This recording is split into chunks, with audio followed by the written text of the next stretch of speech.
Hey everybody, it's Daryl, and I'm a day behind on this. Typically, the first Tuesday of the month, I do Daryl's monthly maintenance report.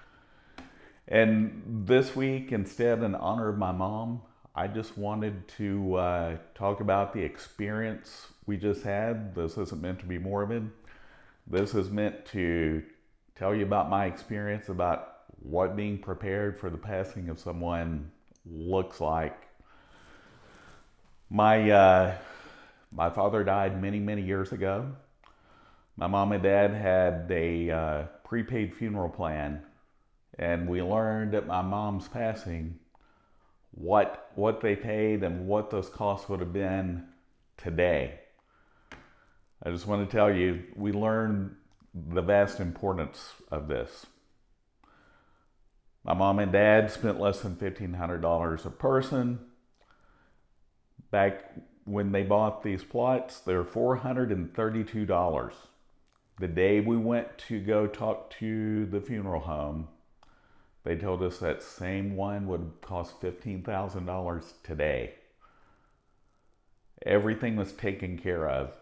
We just had to pay a few things like the stone and things like that. There were limousines, chapel service, graveside, everything, and they spent about $1,500 a piece, give or take. I won't go into where the location is or anything for privacy reasons, and also I'm not here to pitch a product for anyone. But let me tell you, having those type of things prepared for your loved ones is a major thing, because when you're emotional during that time, you're going to make poor decisions. The gentleman who we were talking to told us about someone whose wife was in their 30s, had just passed away, and it was going to cost him $40,000 that day.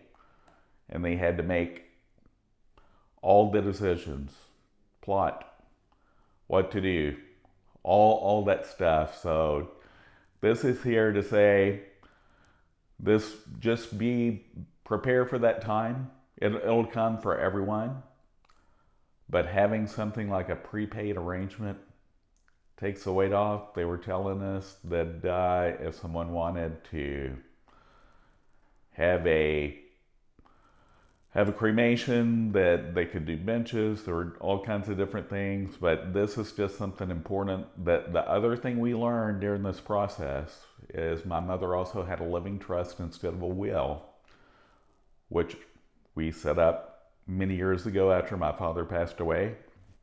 And it's something that you definitely want to consider.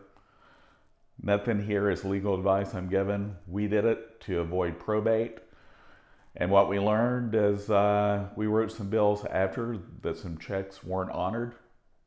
We learned that the bank accounts are frozen. You need to get a tax ID for the bank account or for the trust, and you want to make sure that it's styled exactly in the name as it's written on the trust documents, because you're going to have to file a final tax return for your loved one. You're also going to have to file a state return the following year if it's in a different tax year. So those are just some things I wanted to talk about. It's deeply personal, but I think it's very useful, and hopefully this will help someone out there that hasn't got these things prepared. And next month I'll be back on doing my normal monthly maintenance tips. I hope you have a great month, great week. Hope you're enjoying the weather, and I will see you next month.